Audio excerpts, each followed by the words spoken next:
오늘은 9번째 십계명 이야기를 보도록 하겠습니다. 9번째 십계명은 여러분들 어떤 내용입니까? 내 이웃에 거짓 증거하지 말라입니다. 내 이웃에게 거짓 증거하지 말라라고 하는 거예요. 근데 이 거짓 증거하지 말라라고 하는 말을 가만히 묵상을 해봤어요. 근데 이 거짓 증거하지 말라라고 하는 거는 단순히 우리가 거짓말하지 말라 그 말을 포함한 더 깊은 의미가 있다라고 하는 거예요. 거짓말하지 말라라고 하는 것도 맞아요.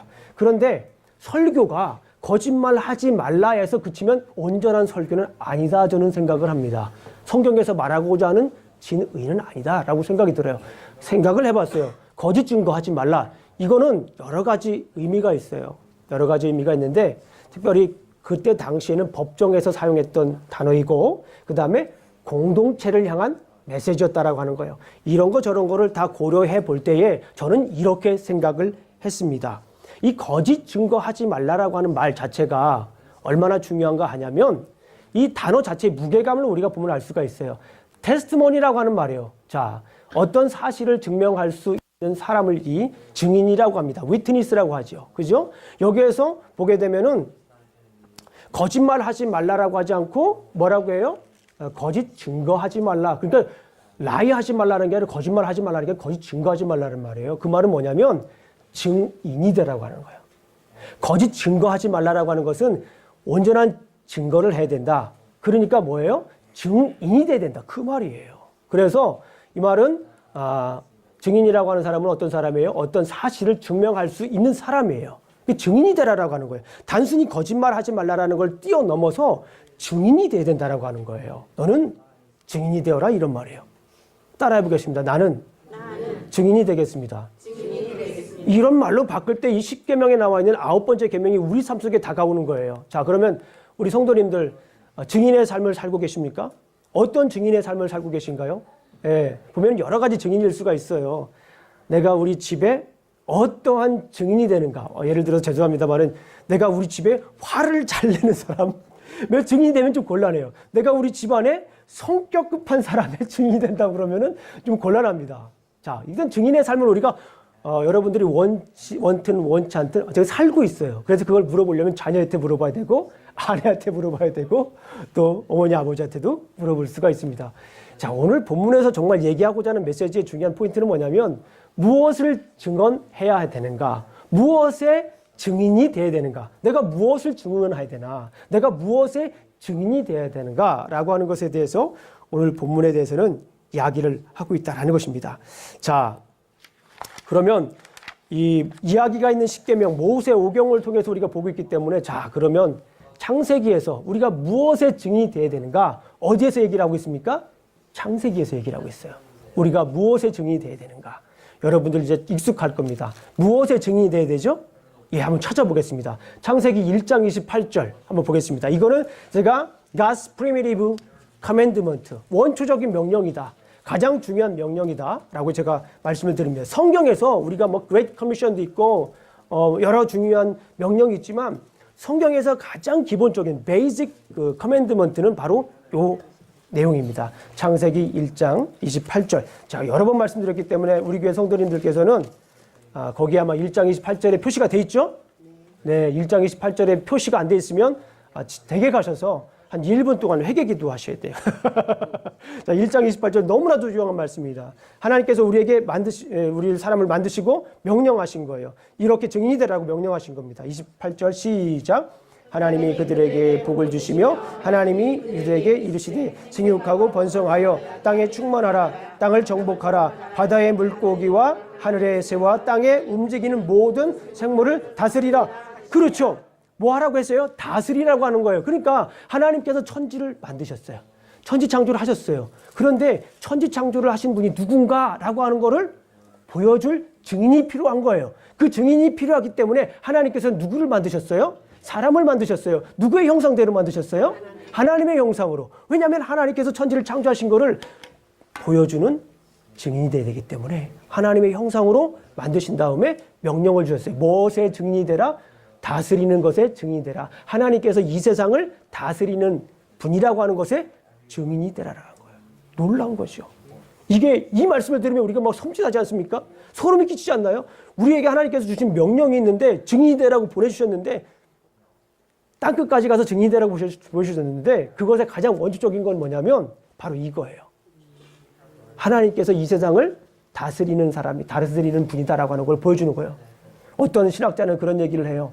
성경이라고 하는 건 아주 간단하다. 창세기에서 하나님은 창조하시고 요한계시록까지는 뭐냐면 창조하신 하나님께서 그 역사의 주권자라고 하는 것을 보여주는 거다. 성경이라고 하는 걸 간단하게 얘기하시는 분들은 저는 맞다고 생각을 해요. 맞아요. 하나님께서 이 세상을 창조하시고 그가 친 이 세상을 다스린다라고 하는 것을 우리는 뭐 해야 되는 거예요? 보여줘야 됩니다. 그런 증인으로서의 삶을 살아야 되는 거예요. 이게 첫 번째입니다. 두 번째는 뭡니까? 이제 두 번째 예측을 하실 분도 있을 거예요. 2장 15절로 갑니다. 2장 15절, 창세기 2장 15절을 보겠습니다. 자, 창세기 2장 15절 보겠습니다. 시작. 여호와 하나님이 그 사람을 이끌어 에덴 동산에 두어 그것을 경작하며 지키게 하시고, 네, 여기서 보니까 경작하고 지키게 하라. 첫 번째 계명은 다스리라고 하는 거예요. 부왕으로서 바이스 리전트로, 바이스 로이로 이 세상을 다스리라고 하는 거예요.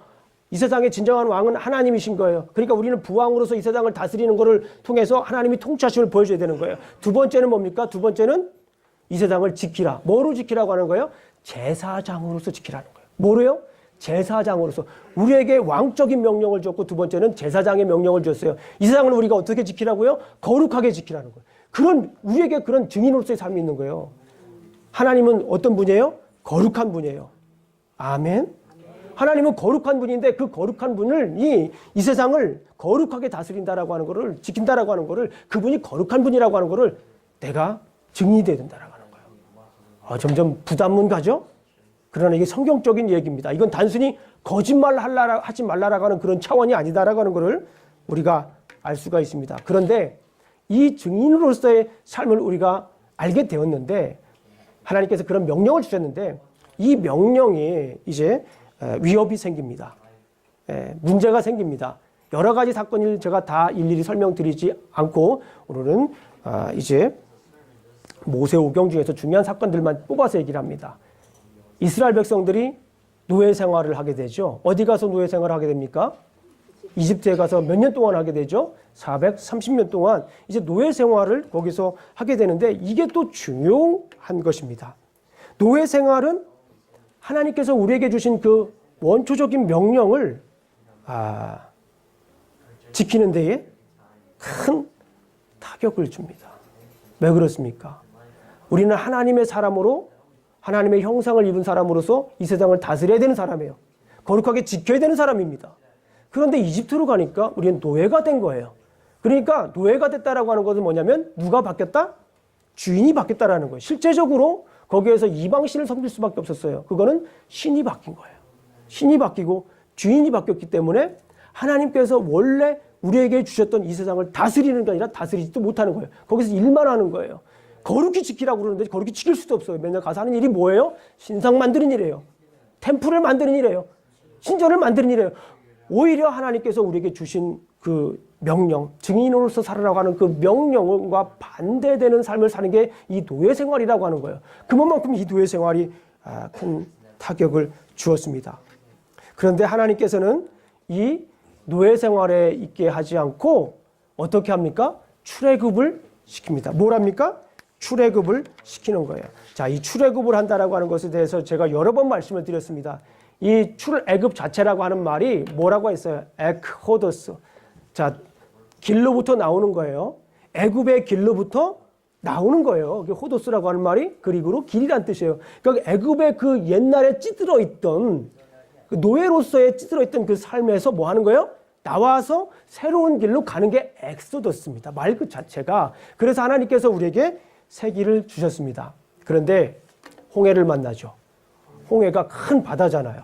그런데 제가 여러 번 말씀드렸지만 이 홍해라고 하는 것은 이스라엘 백성들이 출애굽하다 만난 장애물이기도 하지만 그 너머에 뜻이 있어요. 그게 뭐냐면 바다라고 하는 것이 뭐라고 그랬어요? 바다라고 하는 것은 악이 사는 주둔지입니다. 그러니까 하나님께서 홍해를 갈랐다라고 하는 것은 악의 세력을 완전히 뭐 했다라고 하는 거예요? 무찌르고 쫙 가르고 이스라엘 백성들을 그 길로 지나가게 하는 거예요. 놀라운 사건이죠. 그리고 이집트 사람들이 지나갈 때는 그 길이 닫혀서 거기에 수장되는 거예요. 그러니까 이건 뭐예요? 여기에서 이스라엘 백성들이 노예로부터 노예 생활하면서 찌들어 있던 수치스러웠던 그런 일들을 하나님께서 완전히 거기에서 치유하는 거예요. 이스라엘 백성들을 완전히 거기에서 이제 살려주는 거예요. 회복시켜주는 거예요. 그리고 이 사건은, 이 홍해를 건넌 사건은 신약 성경에서 사도 바울은 이거를 뭐라고 얘기를 하냐면 침례라고 얘기를 해요. 고린도전서 10장 1절과 2절을 제가 한번 읽어드리겠습니다. 찾지는 마세요. 형제들아, 나는 너희가 알지 못하기를 원치 아니하노니 우리 조상들이 다 구름 아래에 있고 바다 가운데로 지나며, 홍해를 건너는 사건이죠.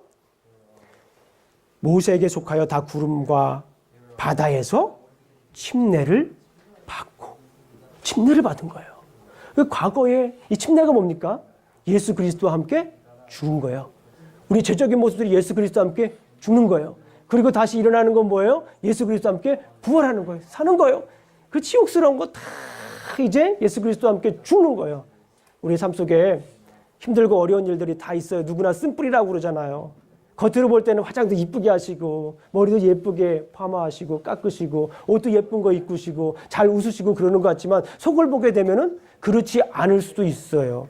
그렇지 않을 수도 있다고요. 아픔이 있어요. 누구나 아픔 없는 사람은 없어요. 그렇죠? 그러나 그런 아픔들은 우리 예수 그리스도와 함께 죽어야 됩니다. 던져버려야 돼요. 예수 그리스도와 함께 던져버리는 거예요. 함께 죽는 거예요. 그리고 예수 그리스도와 함께 뭐 하는 거예요? 사는 거예요. 부활하는 거예요. 힘들고 어려운 일이 있으면 옆에 분들한테 얘기하는 것도 중요합니다. 정말 중요해요. 그러나 더 중요한 건 뭐냐면 그거 수고하고 무거운 짐진 자들아 다 내게로 오라. 예수 그리스도께 가지고 가세요. 예수 그리스도께 뭐 하세요? 고백하세요. 예수 그리스도께 뭐 하세요? 표현하세요. 아멘? 예수 그리스도께 익스프레스 하세요. 영어 표현 중에 익스프레스라고 하는 말이 있는데 그 표현하다는 뜻이에요. 한국에 가서 익스프레스가 뭐니 그러면 이사요라고 하는데 그 맞는 말이에요. 왜냐하면 이 프레스라고 하는 말은 이렇게 누르는 거예요. 그죠? 누르는 거예요. 근데 EX라고 하는 거는 헬라어부터 에크론, 뭐로부터예요. 그러니까 이 풀었던 거를 푸는 게 뭐예요? 이사인 거예요. 그래서 익스프레스가 이사도 맞는 거예요.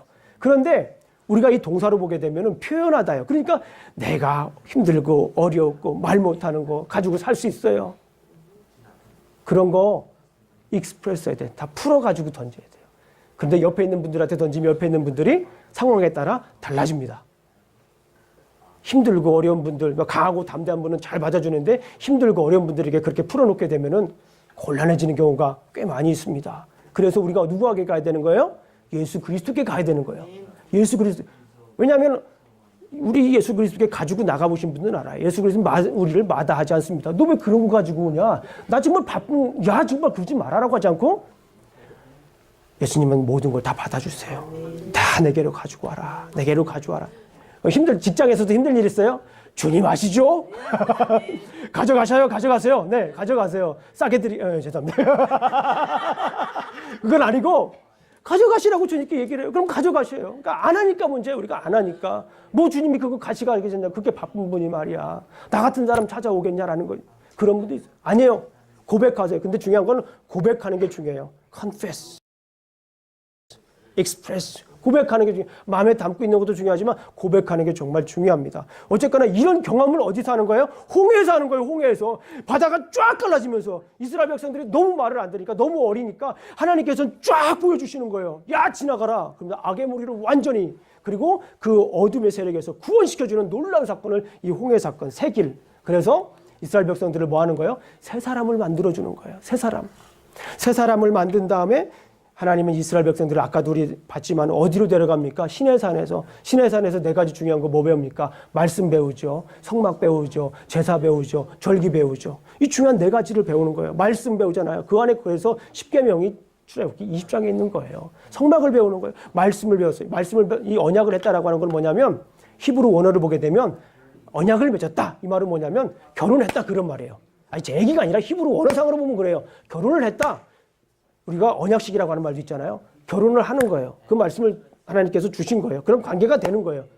그런데 예전에 창세기는 어떻습니까? 창세기는 하나님의 형상으로 만들었어요. 그런 관계예요. 하나님의 형상으로 만든 관계였는데 신의 산에서 이제 노예 이제 신의 산에서는 그 관계가 새로워지는 거예요. 노예로 찌들었던 그 모습들을 하나님께서 어떻게 치료하냐면 이제는 내가 너희는 나의 형상으로 만들었다라고 하는 것보다 더 뛰어난 너와 나와 뭐 하자? 결혼 관계. 너와 나와 결혼하자. 신랑 신부이다.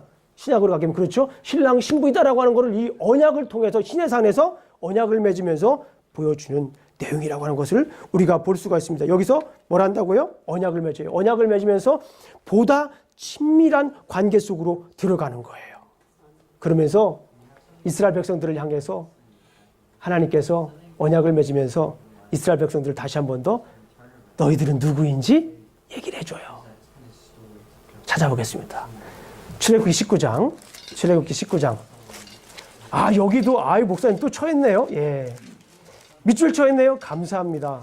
예, 이것도 굉장히 성경에 중요한 내용이에요. 그래서 가급적이면은 우리 성경 책을 가지고 오셔야 돼요. 저하고 이렇게 함께 말씀을 나눌 때는 성경책을 가져와서 표시하시고 또 나누어야 됩니다. 우리 한번 19장 5절부터 6절까지 한번 천천히 읽어보겠습니다. 구약 성경 111페이지입니다. 한번 천천히 읽어보도록 합니다. 시작.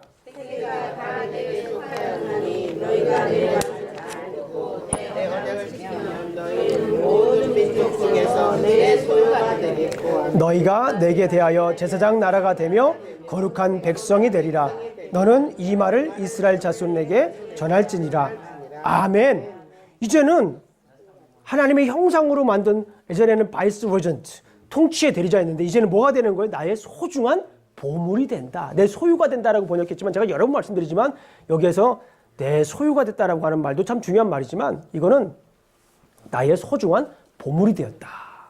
하나님의 소중한 보배가 되었다라고 하는 거예요. 그리고 너희가 내게 대하여 제사장 나라가 되며, 그렇죠? 제사장 나라가 되는 거예요.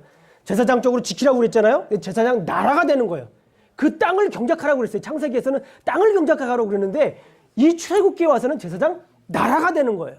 그 땅이 뭐가 되는 거예요? 나라가 되는 거예요. 하나님이 통치하시는 나라가 되는 거예요. 이렇게 하나님께서는 이스라엘 백성들에게 이 증인으로서의 삶을 다시 한 번 더 새겨주는 내용이라고 볼 수가 있습니다. 그러면서 너희는 이 세상의 증인이 되어라. 이 세상에 내가 다스리는 나라, 거룩하게 다스리는 나라, 제사장의 나라인 것을 너희들은 뭐 하라고요? 증언하라. 그것의 증인이 되어라. 라고 이렇게 설명을 합니다. 그리고 이제 하나님은 시내산에서 결혼을 한 다음에 이제 가데스 바네아로 데려갑니다. 가데스 바네아 이스라엘 백성들 데려갑니다. 이 가데스 바네아, 광야라고 하는 것은 여러분들 어떤 지역에 우리가 일반적으로 생각하면 여러 번 말씀드리지만 광야라고 하는 것은 아무것도 없는 것, 황무지, 물도 없고 나무도 없고 먹을 것도 없고 놀이터도 없고 살 것도 충분치 않고 그런 지역으로 생각합니다. 그러나 이스라엘 백성들에게 있어서 광야라고 하는 지역은 우리가 일반적으로 생각하는 그런 지역이 아닙니다. 여러 번 말씀드렸죠. 히브리어로 나바르예요. 광야는 나바르, 미드바르입니다. 이 미드바르라고 하는 말이 히브리 말로 광야라는 뜻인데 이 말의 뜻이 뭐냐면 말씀이 나오는 거예요. 말씀이 나오는 거. 광야가 뭐라고요? 말씀이 나오는 거예요. 말씀이 나오는 거예요. 어떤 분들은 아이고 저는 광야 생활이 너무 깁니다라고 할 수 있지만 그 광야 생활이 때로는 굉장히 큰 축복입니다. 왜냐하면 거기에서 하나님을 만나기 때문에 그래요. 먹을 것은 없지만 충족하지 않지만 입을 건 충족하지는 않지만 쌓아둘 건 많지 않지만 거기에서 누구를 만나는 거예요? 하나님을 만나는 거예요. 어떤 분들은 그래요. 내가 예수님 믿으면 정말 복 많이 받아서 정말 잘 살 줄 알았는데 우리 집안에 좋은 일만 생길 줄 알았는데 목사님 다 거짓말이더만요. 예수님 잘 믿으려고 열심히 새벽 기도도 가고 뭐 11지도 하고 헌금도 열심히 하고 열심히 봉사했는데 우리 집에 좀 안 좋은 일도 가끔 생기더라고요. 충분히 그럴 수 있습니다. 뭐예요? 광야 훈련이에요. 광야 훈련. 우리가 이 세상 살면서 힘들고 어려운 일이 없으면 기쁜 일도 없는 거예요. 맞아요? 틀려요? 힘들고 어려운 일이 없으면 기쁜 일도 없어요. 내가 가난하지 않으면 부자도 없는 거예요. 빈손으로 갈 때 그때가 하나님의 때라. 우리 찬양했잖아요. 아무것도 없을 때 그때가 하나님의 때라라고 하는 거예요. 적은 떡과 포도주를 가지고 갈 때 그때가 바로 하나님을 때라는 거예요. 왜요? 하나님께서 그것을 채워주시기 때문에 그런 거예요. 내가 다음엔 뭐 하나님 필요합니까? 필요하지 않아요. 내가 궁핍할 때 하나님께서 채워주시는 그 하나님의 손길을 우리가 기억했을 때 우리가 하나님을 찬양하는 거예요. 아멘. 광야는 바로 그런 곳입니다.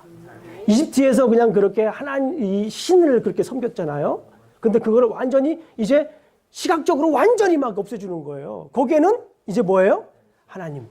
하늘만 보여요. 하늘. 광야 가보셨어요? 하늘만 보여요. 하늘. 하늘이 땅에 내려왔어요. 광야에 가게 되면.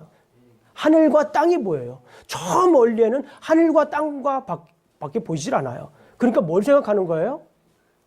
땅을 거룩하게 지키라고 그랬잖아요. 하늘과 땅이 만나면서 거룩한 하나님의 임재를 거기서 경험하는 거예요. 하나님을 보는 거예요. 낮에 갈 때도 하늘과 땅을 보고 밤에 누워있으면 별들이 초롱초롱 떠이면서 저 별은 나의 별 하면서 하나님께서 나를 이렇게 인도하셨구나. 창세기에 보게 되면 하나님께서 말씀하신 것처럼 언약을 펴주신 것처럼 내 자손이 저 하늘의 별과 같이 되리라라고 하는 그 언약도 생각을 하는 거예요. 하나님의 임재를 생각하는 거예요. 광야에서 내가 열심히 벌어가지고 쌓아두어야지. 그러면 어떻게 돼요? 다 썩습니다. 광야에서는. 내가 열심히 벌어가지고 재산을 많이 부르려 놔야지. 이제 갈 시간 됐습니다. 구름 기둥이 막 움직여요. 못 가는 거예요. 하나님의 임재를 제대로 따를 수가 없는 거예요. 이게 광야 훈련입니다. 말씀을 경험하는 광야 훈련. 저는 그래서 이거를 신혼여행이다 라고 얘기를 합니다. 그리고 이스라엘 백성들은 어디로 갑니까? 이제 이스라엘 백성들은 다시 모압 평지로 갑니다. 여기에서 언약을 점검해요. 다시 한 번 더 말씀을 점검합니다. 그래서 출애굽기에 10계명이 나오고 신명기의 배경인 모압 평지에 또 10계명이 나오는 거예요. 그래서 저는 여기를 언약을 점검하는 겁니다. 자, 여기 왔지? 이제 가나안 땅 다 왔지? 약속의 땅 다 왔지? 다시 한번 점검하자. 말씀대로 잘 살지 안 살지 점검하자. 그리고 예전에 주었던 그 증인 노릇의 삶을 다시 한번 더 점검하자라고 하는 거예요. 그런 다음에 어디로 갑니까? 자, 모세와 이스라엘 백성들이 홍해를 건넜던 것처럼 이제는 모세는 이제 여기 죽어요. 가나안 땅에 못 가죠. 신명기서에 보게 되면 마지막에 이제 모세가 죽습니다. 그 후계자 누구입니까? 여호수아가. 모세가 홍해를 건넜던 것처럼 여호수아가 요단강을 건넙니다. 요단강을 건너요. 그리고 나서 도착한 처음 도시가 뭐라고 그랬어요? 이 정도 수준이에요. 이 정도 수준 우리 교회 수준이. 길갈입니다. 자, 그럼 또 물어볼게요. 길갈이 무슨 뜻입니까? 불려보내다는 거예요. 요단강을 건넌 다음에 다시 하나님께서 이스라엘 백성들이 길갈에서 이제 유월절 만나갑니다. 아주 놀라운 사건입니다. 다시 이스라엘 백성들을 다시 한 번 더 뭐 하는 거예요? 이렇게 정체성을 확립해 줍니다. 뭐예요? 그때부터 할례가 다시 시작돼요. 광야 생활할 때는 할례 자체가 없었어요. 광야 시작 때는 그때부터 할례가 다시 시작하는 거예요. 여호수아 5장을 보게 되면 그러면서 여호수아 5장 9절 너무나도 귀하니까 우리 한번 찾아보겠습니다. 여호수아 쭉 갑니다. 여호수아 5장 9절 여호수아 5장 9절 한번 보겠습니다. 5장 9절 자, 꼭 잊지 마세요. 자, 우리 함께 읽어볼 거예요. 이렇게 찾아보세요. 자, 한번 여호수아 5장 9절 다시 5장 먼저 찾으신 분들은 한번 보세요. 2절에 보니까 그때 여호와께서 여호수아에게 이르시되 너는 부싯돌로 칼을 만들어 이스라엘 자손을 너에게 다시 뭐예요? 할례를 행하라. 할례를 다시 시작하는 거예요. 그리고 유월절도 다시 시작합니다. 그 전에 이제 할례를 하고 유월절 하기 전에 길갈이 어떤 의미인지를 설명합니다. 5장 9절 다 같이 한번 읽습니다. 시작. 여호와께서 여호수아에게 이르시되 내가 오늘 애굽의 수치를 너희에게 떠나가게 하였다 하셨으므로 그곳 이름을 오늘까지 길갈이라 하리라. 과거에 잘못됐던 수치스러운 이런 것들 뭐 하라는 거예요? 다 굴려보내고 가나안 땅에 들어가라는 거예요. 길갈이란 자체가 굴려보라는 거예요. Rolled away the reproach of Egypt. 이집트에 있던 일들을 막 굴려보내는 거예요. 자, 이 시점에서 우리가 한번 굴려보내야 돼요. 여러분들이 뭘 굴려보내야 될지는 제가 몰라요.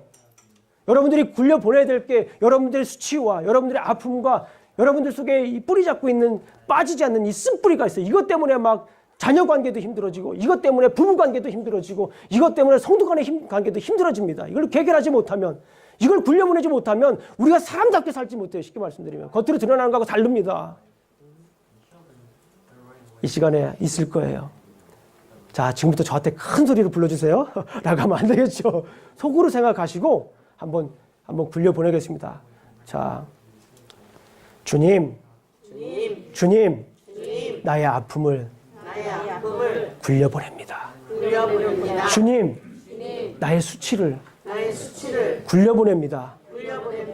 아멘. 아멘. 자, 좀 더 실감나게. 자, 따라해 보겠습니다. 주님. 저 따라해 보세요. 네. 주님. 나의 아픔을 굴려보내겠습니다. 나의 슬픔을 굴려보내겠습니다. 아멘. 굴려보내야 돼요. 담고 살면 안 돼요. 담고 살면 안 됩니다. 아멘.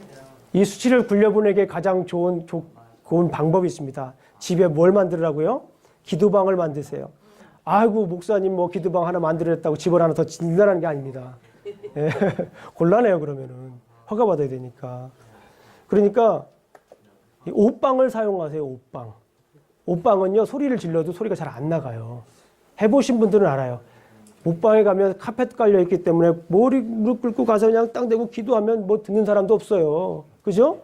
기도하다가 힘들면 뭐예요? 주무세요. 주무셔도 됩니다. 그리고 무릎 꿇고 기도하는 게 너무 힘드신 분들은 의자를 하나 갖다 놓으시고 앉아가지고 기도하세요. 중요한 건 뭐냐면 내가 굴려보낼 곳이 있어야 돼요. 부르짖을 곳이 있어야 돼요. 내보낼 곳이 있어야 돼요. 그렇지 않으면 여러분들 장담합니다. 제대로 못 살아요. 사는 것 같지만 사는 게 아니에요. 따라해보겠습니다. 사는 것 같지만 사는 게 아니다.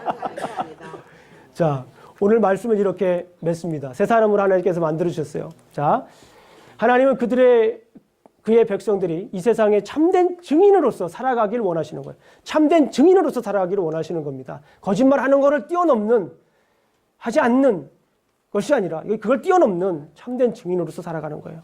그리스도인들은 하나님의 증인으로 그의 거룩한 능력을 전하며 살아야 됩니다. 생각해 보세요. 우리 증인이 되는데 뭐의 증인이 되는 거예요? 하나님의 통치의 증인이 돼야 돼요. 하나님의 통치. 그러니까 우리 이영래 집사님을 보게 되면 이영래 집사님을 보니까 하나님이 살아계시는구나.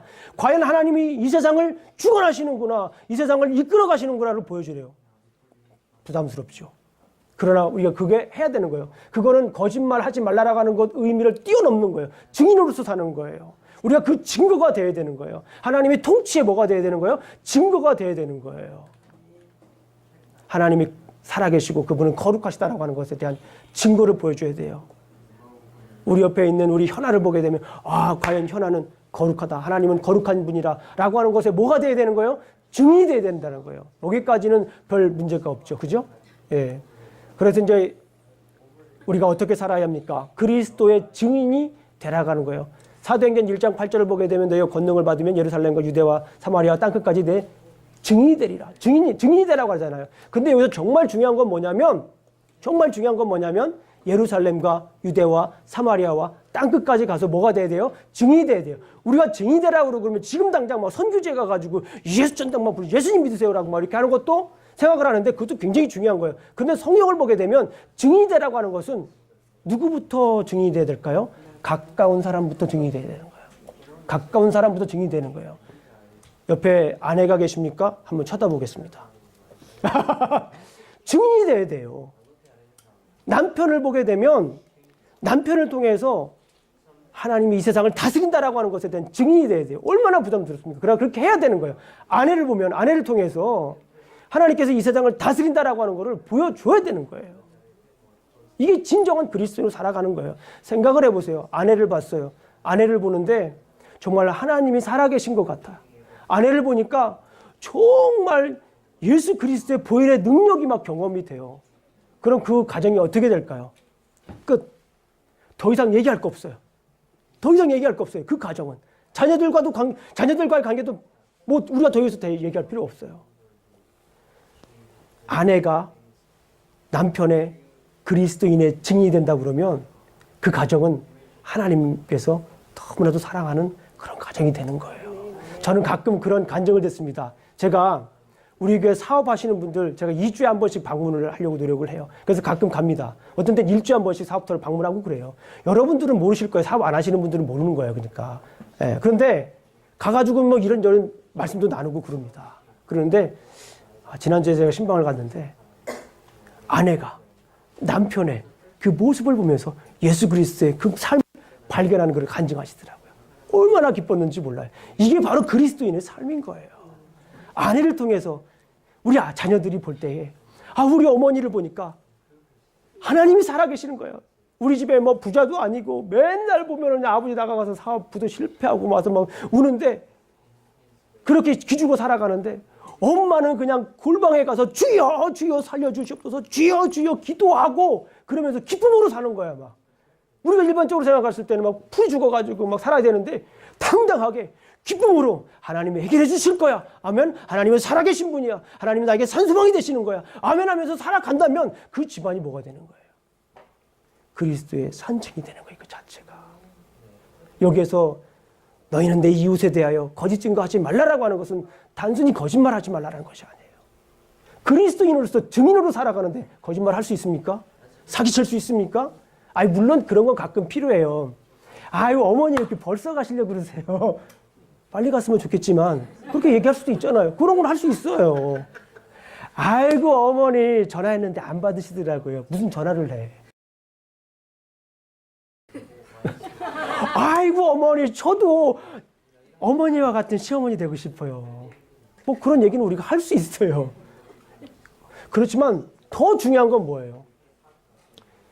우리가 살아가면서 그리스도인으로서 하나님이 살아계시고 하나님이 거룩한 분이라고 하는 것을 내 삶을 통해서 보여줘야 돼요. 내 자녀에게, 내 아내에게, 내 남편에게 보여줘야 돼요. 그래서 제가 그런 말씀 드렸습니다. 우리 교회가 추구하는 가정은 어떤 가정이냐면 교회가 올바로 서서 가정이 교회가 돼야 돼요. 가정을 세우는 교회, 교회를 세우는 가정. 그러니까 가정에서 부모님 올바로 제사장 역할을 하고 가정에서 부모님이 올바로 선교사 역할을 하게 되면 그 가정은 주님이 원하시는 교회가 되는 거예요. 그게 진정한 가정교회인 거예요. 그냥 예전에 구역하던 거 배워서 목장 세우고 목장에게도 안수하고 그래서 이렇게 그냥 시스템만 바꿔 사는 게 가정교회가 아니에요.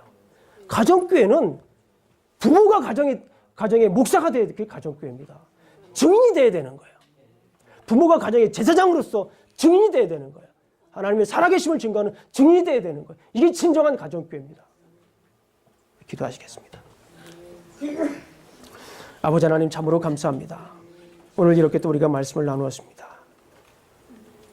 우리 9번째 계명, 내 이웃에 대하여 거짓 증거하지 말라라고 하는 말씀은 단순히 거짓말하지 말라라는 것을 뛰어넘어선 우리 하나님의 살아계심을 증거하는 증인으로서의 삶이라는 것을 우리가 깨달았습니다.